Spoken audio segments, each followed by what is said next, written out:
My name is Becky Trussell. I'm the owner of Lucky Star's tiny luxury house, and it sits on my property in Boerne, Texas. I am standing right almost in the middle of my 7 acres. Well, I bought this property in 2008, I think, and from the very beginning, I knew that this property was going to have some type of guest facility on it, whether or not I used it for vacation rental or whatever. So really the very first thing that I did on this property when I bought it, it was completely raw. There was nothing on it whatsoever. I cut through the fence and walked on, and eventually got my car on it and got a road just a few feet more, and so it was a long process. So from 2008 to 2012, it was really focusing on getting it livable for me, and in the process of doing that, I was living in Boerne, the town that is my proper home. And I sold my house in Boerne and knew that I would be building out here. And so I bought an RV and established an RV site. So I put in a well and a septic and my electricity and the roads. And once I got those in, put in an RV connection, and I lived on this property for 18 months. While during the process of building a house, I'd never built a house before. I'd never developed a piece of property before. And I just continually thought, this is not all. So once I got my house built in 2012, there wasn't a day that went by that I really didn't think about, this is not all, I'm not done. And so I went through a little bit of angst and anxiety about what to do, how to do it. And so last year in February-ish of 2017, I just had a really frank discussion with myself, and I said, it's really now or never, and I'm very unhappy until I can do this. And so I just made up my mind and moved forward. And in the meantime, I had gone through a terrible hailstorm in 2016 that also kind of refocused what this guest facility was going to look like. And originally I thought it was going to be a luxury tent, and after the hailstorm did some major damage to my new home, I decided I was pretty grateful that I had not gone with a tent and decided a tiny house was a pretty good option because it was ready to go. I'd lived in my RV. I had, I'd done that tiny life in a sense, and I've always been, since they came on my radar, always loved tiny homes. So I started the process by looking at the different manufacturers and their different styles. And while in that process, a friend of mine sent a link to me where DIY Tiny Luxury was, they were looking for casting, and I had really decided to go with a different house altogether, and I never thought they would call me or pay any attention to my application, but almost the same day they got in touch with me after I put my application in, and that process began. So this tiny house was built as an episode on Tiny Luxury in 2017. And so that's the background to it. So we're now inside the tiny house and come through the standard front door here with, it's what they call a mission style. It gives a little bit more light. And I'm a light and bright person, so I really wanted the tiny house to just have lots of views and just kind of bring the outdoors in kind of things. And so that's kind of what you're going to see in here. So when you walk in right here, they call this little divider right here a pony wall. And the pony wall really is what separates what I consider the master bedroom from the living area. And this house really has a considerable amount of living area in the downstairs portion. So right here is sofa and side table, which also serves as a shelf or whatever, and a little bit of lighting and overhead. But because it's got such a tall ceiling, it really feels open and livable. And it's only 8.5 feet wide, and I believe 29 feet altogether, if memory serves me correctly. But within this entry area right here, which I would say was probably not more than 6 feet, you have a bar height, or I would say a bar height table, and there's two stools that slide underneath right there, which becomes your dining space, and it slides away under this nice little butcher block oak tabletop, and this can also double as, office space or writing space or whatever. Just, some people do come to the Airbnb environment to get away to write or, accomplish something. So we kept that in mind as we were doing the design, and rather than cabinets, I chose shelving. Again, it keeps it open and a little more airy. And then you'll come on down and you'll see there's a big, huge picture window that encompasses most of this living area wall. And so you've got a kitchen window, you've got a dining room window, and some countertop space here, and you've got a neat farm sink that kind of gives it that updated luxury style, which is really the whole theme here, is keeping the idea of a tiny house with some luxury elements in it. And so I went with a really interesting, sink. A lot of people are de-golding their house of all their gold fixtures. So now there are the new brushed fixtures coming out that are the bronze finish and so on and so forth. And so it had a little more woodsy element and helped in here. So I chose that. It has a quartz countertop, again, another luxury element. And what's really kind of cool, and I've found a lot of these things just, in a tiny house, you really have to repurpose everything. So I've got a little bit of holiday decoration out here, but one of the things I found in one of the local shops here was this breadboard, and I thought, oh my goodness, this will just absolutely double a little bit of space here. So conceptually, moving the breadboard over the sink while you're cooking on the 2-burner induction cooktop gives you workspace here, a little bit of workspace here, and it just makes everything expand just with one little element there, and it's actually a little design element. While it also, when the stovetop is not being used, because it's glass, it's prone to breakage, and so it protects the induction cooktop.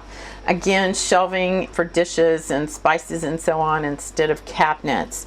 And I will admit that if I were going to live in here, I would probably go back and do a lot more storage elements. I would incorporate some cabinets overhead and just do things a little bit differently. But because this one was designed specifically to be a guest house and not someplace that I was intentionally going to live in, I left a lot of those things open and airy to give it the feel of more room. And I have room for everything I need here, and there is everything that I need. So coming on down this direction before we see the bathroom, I live on what's considered the Texas wine corridor here. In 5 minutes, there's a couple of wineries and some breweries here and so on and so forth, and then it goes on down to the Lukenbach and Fredericksburg area, and that is the Texas wine country, and the corridor is vast, and there's hundreds and hundreds of wineries and breweries and so on and so forth. And so I did a little bit of a wine theme over here.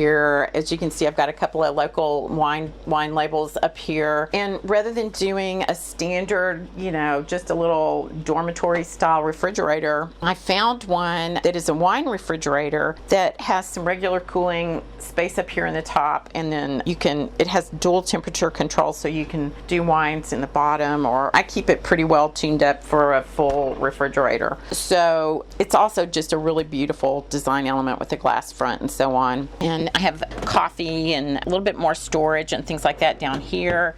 And I have a little mini K-cup style coffee maker for my guests, and again, quartz top on this, and the wine glasses, more storage. Just moving things to the wall really helps. And one of the things that was really cool about working with Tiny Luxury is they tend to do some very unique designs. And while I chose the ladder style, not knowing it would be a little awkward to get used to, but I've gotten used to it, and I think the guests find it kind of novel. But they incorporated some more shelving into it, which, much needed. But I keep my, some things obvious for my guests, because, sometimes people, when you're doing Airbnb stuff, they feel like, well, gosh, are we supposed to go through the drawers?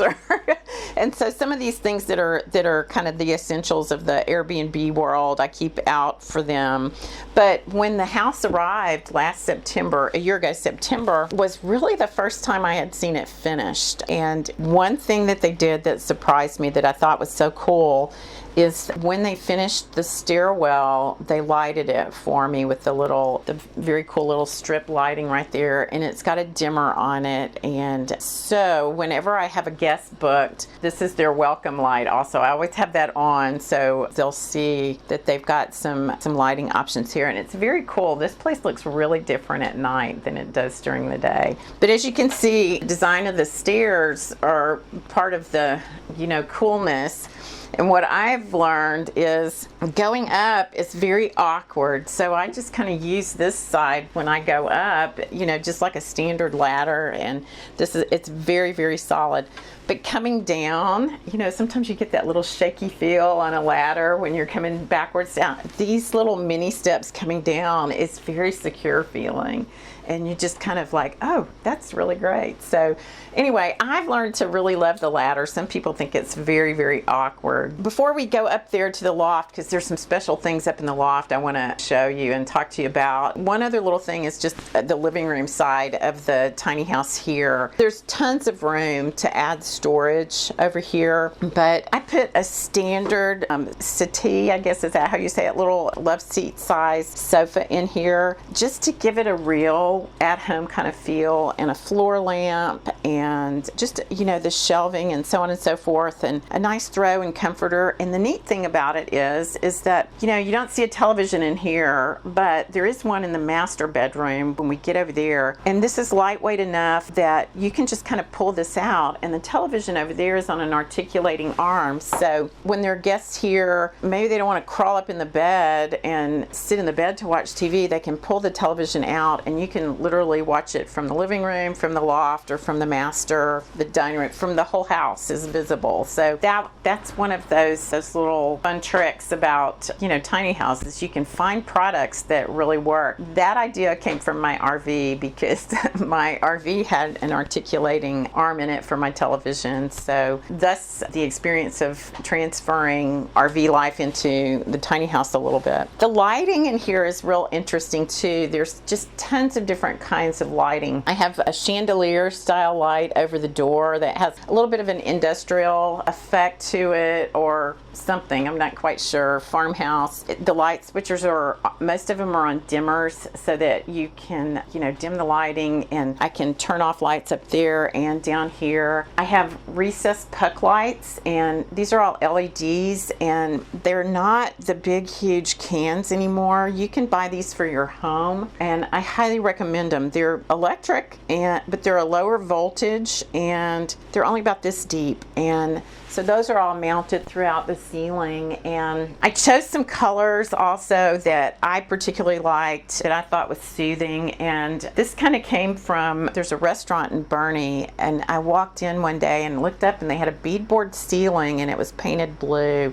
I thought, that's got to be in the tiny house. And so my ceiling is beadboard, and it's painted blue, and then I matched my custom cabinets with the same ceiling blue. And so throughout there's blues and grays, whites and wood are kind of the color themes throughout, with just a little bit of natural yellows or whatever creamy colors. So that was kind of the color theme that I went with, and it does seem to do the trick. It's very soothing. So there's a couple of things. The mattresses are pretty important, and then that hatch is pretty important. You can actually get up there, throw that hatch back, and stand up there, and you can just do the 360 around the property. And the mattresses, I just kept struggling with what to do up there. I have 2 grandkids, and I really wanted to design that with them in mind, but again, knowing that there's also an awful lot of space up there for adults to use. So when I designed this tiny house, there were a couple of things in my criteria. Is that I didn't want a master bedroom where I had to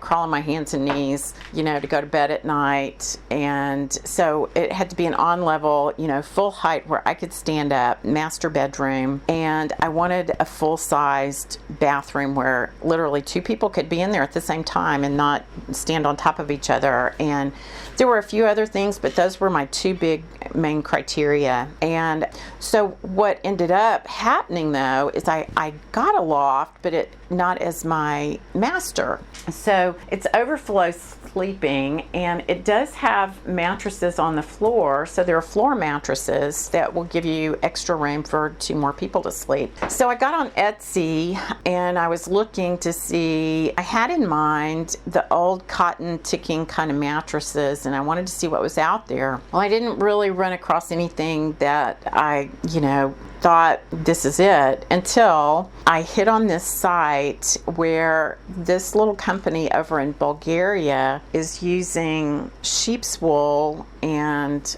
linen, like heavy duty duck weight linen, and the mattresses up there are handmade, and I absolutely fell in love with them immediately the second I saw them. But then I'm looking through their inventory and seeing what they have, and I ran across these. These mattresses double as a king-size bed. They have a zipper made into them where you can zip them together and they would work as a king-size mattress. And I'm like, perfect.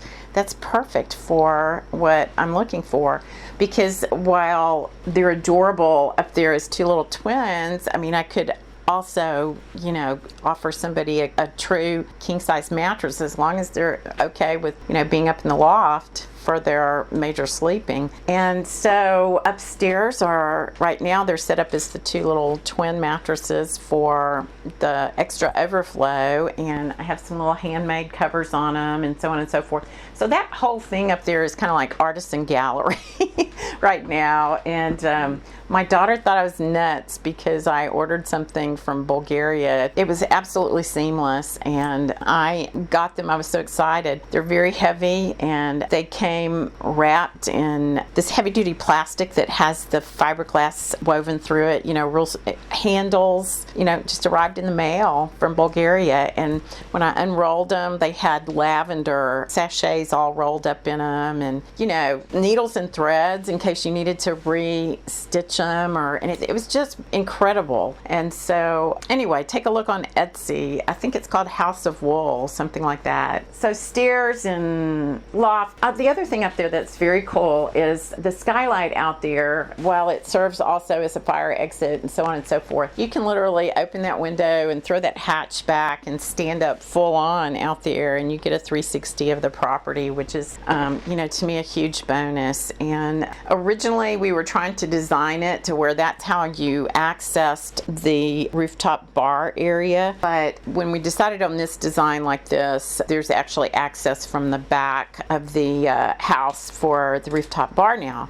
So the ladder that is out back for the rooftop bar is not available to my Airbnb clients, and the goal is to, as soon as possible, and eventually have a staircase that goes up there. But until that's the case, then I'm just not comfortable with people going up on the ladder. It's pretty precarious. One of the cool things, my little barn elements here, it's got a pocket door that was custom made for it, and modern design. Everybody's going with the barn door look, and so we got that in a pocket door. And as requested for one of my must-haves, we got a design where literally this bathroom is big enough that 2 people could stand up in it, be in here at the same time and not be stepping. I mean, this is as big as some people's extra bathrooms or whatever. It has a regular potty instead of an RV potty, which I'm thrilled with. It has the big picture window, so lots of light, and it feels bright and airy. It has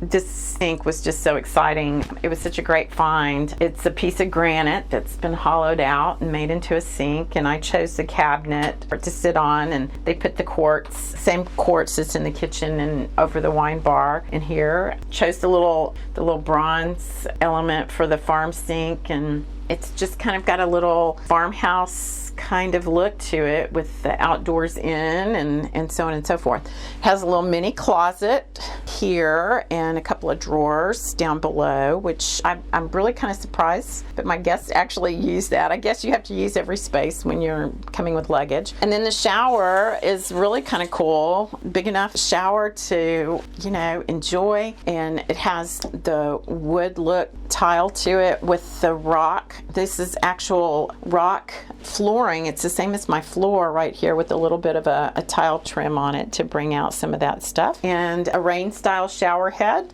So I think it's kind of luxurious for a bathroom, you know, in a tiny house especially. It's just got about everything, and I try to keep it well stocked with, you know, good linens. And you know, I did try to do lots of luxury style upgrades in here, so you don't feel like you're just really, you know, compromising anything at all. So, you know, that to me is the best way to really experience a tiny house, is that you gotta figure out how to live in a little bit of space. And to me, I think it should be comfortable, and whatever comfortable is for you, instead of just compromise, do that with your imagination and your creativity. So the master bedroom, again, is the other side of this little pony wall right here, the divided space. It's not completely private. Still trying to solve that problem, but so far I haven't had to. So those are the things that, you know, tiny house living can trample on your privacy. But as it is, most of the time there's just two people in here. So we have this little pony wall right here separating the living space. And then I've got 3 wooden stairs right here. Again, if I were gonna do full-time living, those would all be storage under there. I have a queen size bed in here, and I keep it made on the wide side just because there's windows on either end here. And the windows are fire exits and so on and so forth, but at the same time, you know, again, it just keeps it feeling bigger and open and so on and so forth. I've, you know, done my best to keep some of the really good luxury elements top shelf in here with cotton linens, you know, trying to do really upscale linens. Future, hope to include like some blinds and so on and so forth. Another problem I'm having trying to solve is some sort of protective headboard right there, so people, you know, literally can sit up in bed and watch TV. So to me, I'd like to match the element that's in my railing over the loft area over here and just have a little custom railing built. But again, if you do that, then you take away some of the safety measures. So there's little challenges. And so right now I have little handmade curtains right here, and just, you know, serves for the privacy of it. This is considered the master bedroom, a separate area and so on, and it has a television. It's a smart TV. I don't use cable or satellite television out here, and I market it that way, that there is a smart TV and there's pretty good internet, but I don't have adequate phone service coverage in this area, and I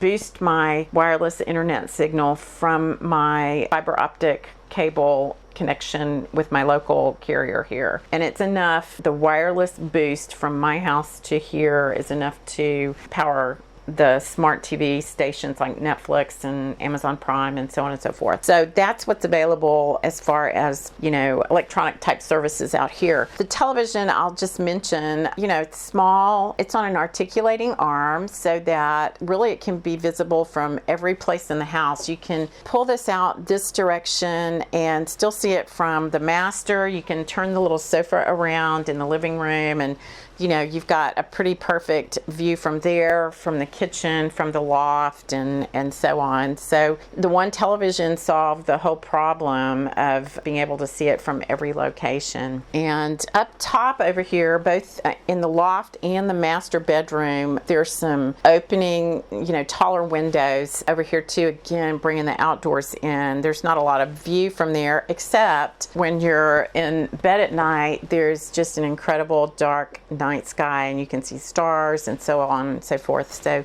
one of the ways that I market this property is most definitely the night sky. So the view for the guests on the deck, which we'll go see in a little bit, is pretty spectacular at night because there's really not any light pollution out here. One other really cool little feature that has really worked out well is that underneath the master bed is where all of the get it out of the way storage is for guests that are arriving. And I found this cool little thing on Amazon here that you can throw your suitcases on there and just pull them out when you need them and shove them back under there.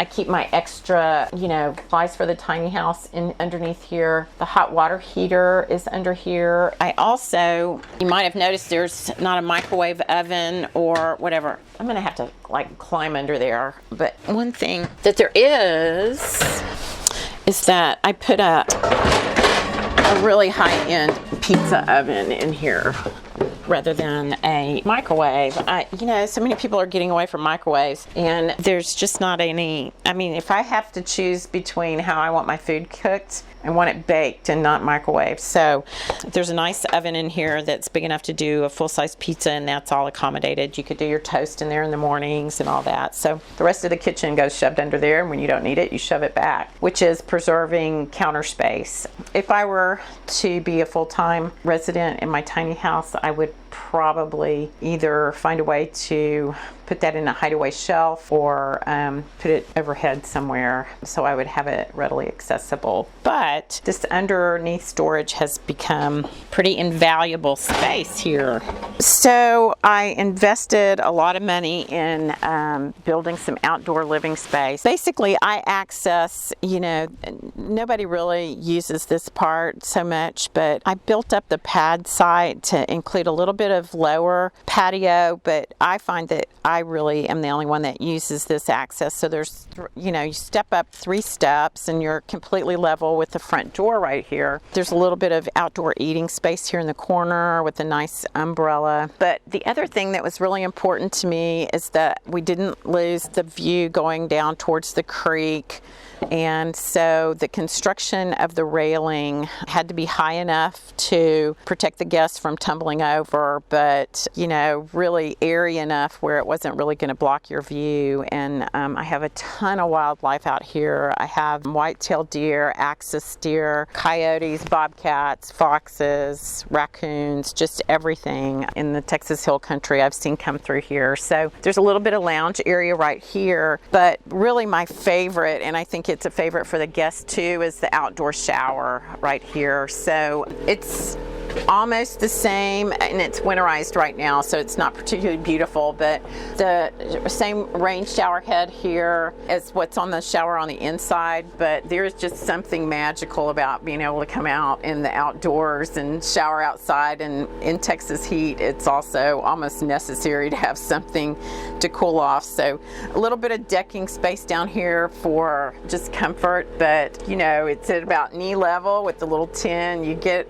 just such a neat feel of just being in the country, and so that's a favorite, and I have to admit that I come out and use it myself. So, and then the access for the guests right here is designed with a ramp because most people are bringing in luggage and so on and so forth. But I also have, my mom is less ambulatory these days than she was, and I wanted to be sure that she could access it, or relatives that might need those kind of accommodations as well. So I wanted to make sure at least on one end it had a ramp. So we have a ramp down here, and there's nice parking over here, a little bit of a fire pit, and there's more planned for the back because overhead is a neat wine bar area, and it's basically an elevated outdoor space. And when you get up on top of the roof and sit up there, you've got a 360-degree view of the property, and you can just see for miles. It's beautiful. So that hopefully will be done by the next summer tourist season, but you just never know. Currently it's inaccessible because there's only a ladder back there, and I think it's a little bit too risky. I will also make this commitment that by the time you get your stuff together here, I'll have Facebook at least, if not Instagram. And so Facebook is not hard. Instagram, I just tell my daughter do it. I just don't use Instagram. I know. I have an Instagram for my real estate. I just don't ever think about it. I've been on technology since day one, but I'm pretty good with it. But there's Just so much.